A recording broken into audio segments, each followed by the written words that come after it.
Amis du jour, chalutations. Pour les petits nouveaux, moi c'est Sekhmet et je vous souhaite la bienvenue dans mon podcast littéraire. Dans mon émission, je vais tenter 3 fois par semaine de vous donner envie de découvrir des livres de tout poil, récents et moins récents. Alors, si ça vous tente, c'est par ici la suite. Aujourd'hui, je vais vous présenter Le Vagabond de Séoul de Kim Ho-yeon, publié aux éditions Piquet. Dans ce roman, nous allons repartir en Corée du Sud où nous allons y rencontrer Madame Yom Young-suk, 70 ans. Cette retraitée de l'enseignement national a troqué sa casquette de professeur d'histoire au collège-lycée pour celle de gérante de supérette 24/24.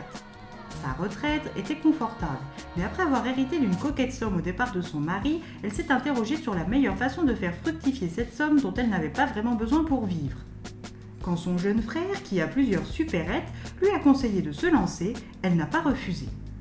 En ouvrant ce commerce, dans le quartier de Chongpadong, littéralement la colline verte, il n'y avait qu'elle. Les affaires fonctionnaient plutôt bien au début. Elle a donc embauché 3 employés, tous dans le besoin.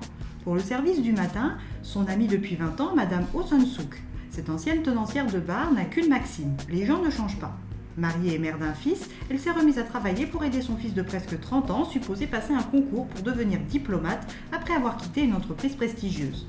Pour le service de l'après-midi, il y a Sion, 26 ans bientôt, étudiante, qui prépare activement le concours de la fonction publique 9e rang. Depuis qu'elle est dans la supérette de Madame Yeon, elle se plaît bien et se laisse parfois aller à se dire que ce travail vaut peut-être tout autant que celui de fonctionnaire avant de se rappeler sa précarité et le sentiment qu'elle ressent quand elle doit dire son travail à des gens qu'elle connaît.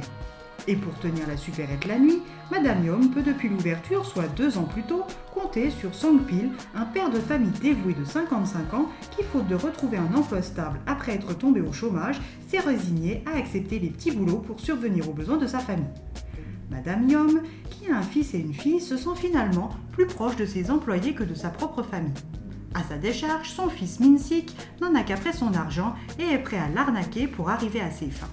Et sa fille est elle aussi intéressée, moins par ses revenus que par son temps et sa disponibilité, bien que la question de l'argent soit quand même quelque peu sous-jacente.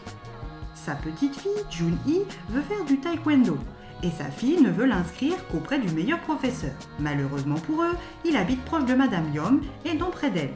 Donc, en tant que grand-mère, elle devrait s'occuper à chaque cours de Jun-hee de l'heure qui suit avant de l'accompagner en bus à son cours de violon, le tout à ses frais exclusifs bien sûr. Pour la femme active de 70 ans qu'elle est, elle veut bien s'occuper de sa petite fille, mais pas de façon aussi systématique. De plus, elle vient de se faire prédiagnostiquer la maladie d'Alzheimer, ce qu'elle a bien évidemment gardé pour elle, mais qui l'inquiète beaucoup en son fort intérieur. Alors sa supérette et son personnel est très important, et elle veut le meilleur pour eux, même si elle doit pour ça les laisser quitter sa supérette. Dans le train, en route vers Busan, où elle y a un rendez-vous, elle s'aperçoit qu'elle a perdu sa pochette avec tout son argent et ses papiers. Elle fouille dans sa mémoire sans grand succès quand son téléphone sonne. À l'autre bout du fil, une voix d'homme rappeuse, bégayante. Il dit être à la gare de Séoul et qu'il a retrouvé son portefeuille.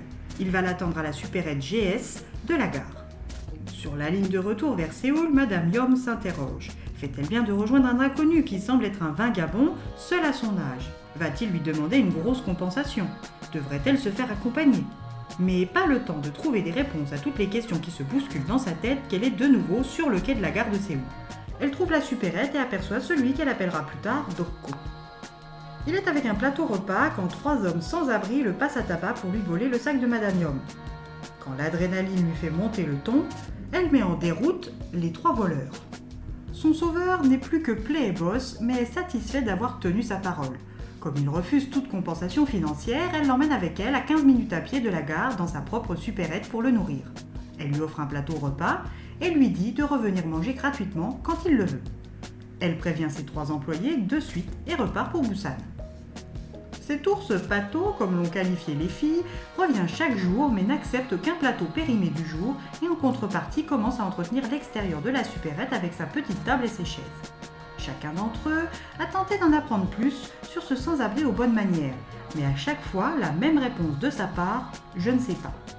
Les jours et les semaines passent et ce qui devait arriver arriva, Song-pil a trouvé un CDI et va devoir quitter son poste de nuit à la supérette.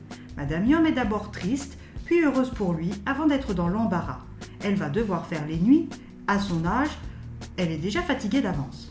Elle ne résistera pas longtemps, elle le sait bien.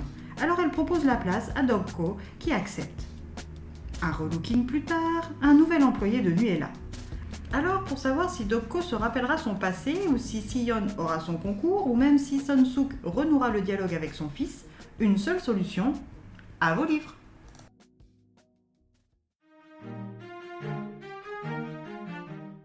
Une lecture comme je les apprécie, lente sans être amollie, feel good sans être mièvre, avec des personnages pleins de bon sens et d'humanité.